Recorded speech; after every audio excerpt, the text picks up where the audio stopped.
Hi hello నమస్తే welcome back to our channel. ఈరోజు vlog వచ్చేసి కాలనీలో మాకు వినాయకుడిని పెట్టారు కదా. సో 3 ప్లేసెస్లో పెట్టారు. కాకపోతే డిఏవి స్కూల్లో ఏంటంటే స్కూల్ గ్రౌండ్లో పెట్టిన వినాయకుడి దగ్గర రోజుకొక కార్యక్రమం చేస్తున్నారనమాట.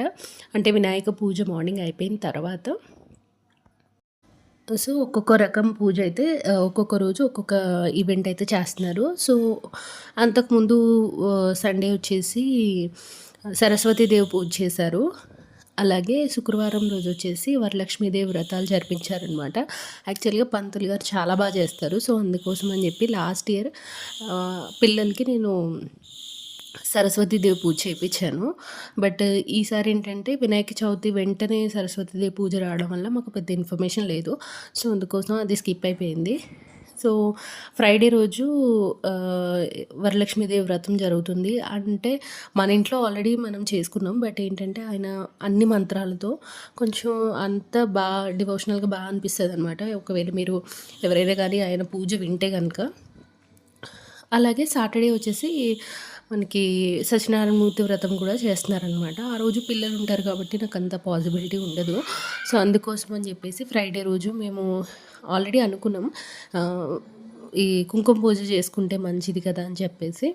సో ఆ రోజు వెళ్ళి మేమే కాదు కాలనీలో చాలామంది లేడీస్ అందరూ కూడా ఆ రోజు వచ్చారనమాట. ఆయన స్పెసిఫిక్గా అన్నీ మెన్షన్ చేస్తారు. అది బాగా అనిపిస్తుంది నాకు. సో లేడీస్ అందరూ కూడా ఎలా రెడీ అవ్వాలనేది కూడా ఆయన మెన్షన్ చేశారు. చెప్పాలంటే అది కరెక్టే. ఎందుకంటే అంతకుముందు మేము వెళ్ళినప్పుడు సరస్వతీదేవి పూజలో అందరూ లేడీస్ అందరూ పంజాబీ డ్రెస్సులు ఇట్లా వేరే వేరే డ్రెస్సెస్ అవన్నీ వేసుకుంటే ఆయన స్పెసిఫిక్గా చెప్పారనమాట. లేదు అందరూ కూడా పూజ చేసేటప్పుడు కూడా లక్ష్మీదేవుల్లానే ఉండాలి అని చెప్పి స్పెసిఫిక్గా చీర గాజులు పసుపు రాసుకోవాలి కాళ్ళకి. సో అన్నీ చెప్పారు. చాలా బాగా అయింది పూజ కూడా.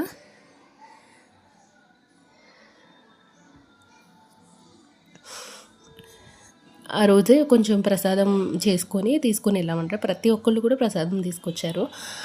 సో లక్ష్మీదేవికి ఇష్టం కదా, అందరూ కూడా పరమాన్నం చేసుకొని తీసుకెళ్ళాము. అలాగే పూజ కూడా చాలా బాగా కలశ స్థాపన కానివ్వండి, లక్ష్మీదేవి పూజ కానివ్వండి చాలా బాగా జరిగింది. చాలా డివోషనల్గా ఉంది. పూజారి గారి డీటెయిల్స్ నేను కనుక్కొని పెడతాను. బట్ ఎవరైనా ఏ పూజలైనా కానీ ఆయన చండీ దేవత ఉపాసన చేసిన వాళ్ళంట. సో చాలా బాగా చేస్తున్నారు.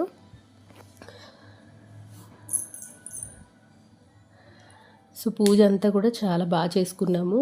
అండ్ లాస్ట్లో అందరికీ మళ్ళీ వాళ్ళు ప్రసాదాలు పంచిపెట్టడము, అలాగే బ్లౌజ్ పీసెస్ కొంతమంది పెట్టారనమాట. అది కాకుండా పూజ చేసుకున్న తర్వాత ముత్తైదులకి బొట్టు పెట్టడము అట్లా చాలా నీట్గా అయింది మొత్తం పూజ అంతా కూడా. ఏం తెలియకపోయినా ప్రతీదీ ఆయన చెప్పి చేపించారు. సో అదైతే చాలా బాగా అనిపించింది. సో ముందు రోజే మాకు లిస్ట్ అంతా కూడా పూజారి గారు పంపించారనమాట. సో అక్కడ పెట్టినప్పుడు మేము తీసుకొని ఆ లిస్ట్ అంతా తీసుకుని వెళ్ళాము. పూజ అయితే చాలా బాగా అయింది.